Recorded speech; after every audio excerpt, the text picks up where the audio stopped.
Mishnah Berachot, chapter 7, Zayin, Mishnah Aleph. Shelosha she'achlu ke'echad. 3 people that ate together, again as a group, chayavin lezamen.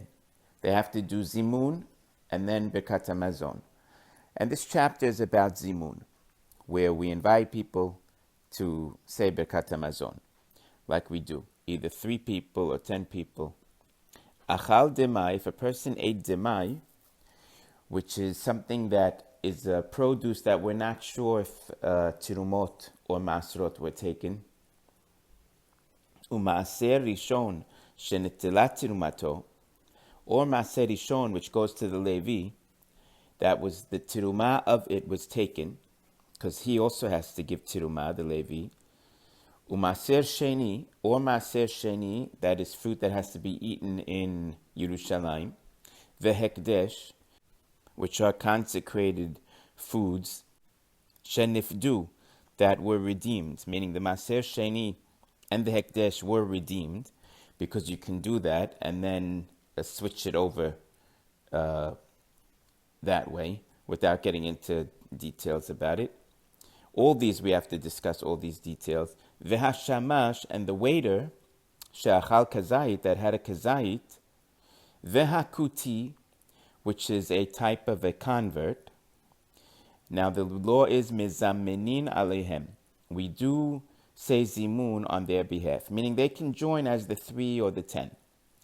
And the point being, all these foods are still in some way permissible, so no one did anything really wrong by eating them, and it's okay to do zimun. Now the shamash is a chidush, because he's nothing to do with forbidden foods or not.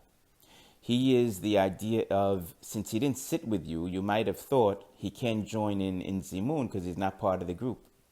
But since he was serving you and hovering over you and he was kind of there the whole time, if he had a kazait, you can actually include him. That's his chidush. And the kuti, the chidush of that is, there was a group of converts called the kutim that because of lions and they were afraid of them, they converted. Maybe it wasn't a real conversion, but the Mishnah holds it was a real conversion, so it's like just saying that they're Jewish and we can also have them for zimun. Now we're going to contrast the foods to real forbidden foods. Now the idea is going to be a real forbidden food that you eat, you can't be part of the zimun. You're not going to thank Hashem after you stole the item from him and ate something Hashem told you you're not allowed. So that's really what this Mishnah is just coming to teach us. Who is included in the zimun? This is about the subject, the who again. So now, aval, however, achal tevel, if you ate tevel, which is food that for sure no tirumot or masrot were taken. Demai is that there's a safek. So safek is still permissible enough, even though it's wrong to eat that. You have to still tithe it. Again, all these words are topics on their own right. Umaser rishon shelon nitzlat tirumato.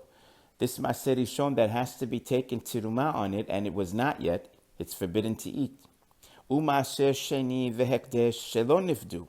Maser sheni and a hekdesh that it wasn't redeemed, because you have to eat the fruits in Yerushalayim. If your oranges or whatever it is going to spoil, you can't take it there, so you redeem it for money and then you buy the oranges over there when you're in Israel. And hekdesh also, you can redeem it, what you said you're going to give over for the Beit HaMikdash, and redeem it with the coin, special coin. Vehashamash she'achal pachot mekazait, and again the waiter that ate less than a kazait, and that's just because even though he's hovering over you, he didn't eat the right amount.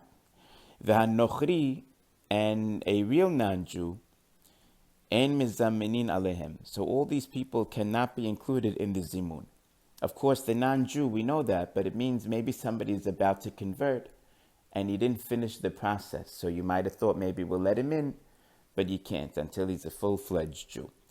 So this Mishnah is talking about zimun and who can be counted for zimun, who is counted, and which foods are counted, which is more of the object.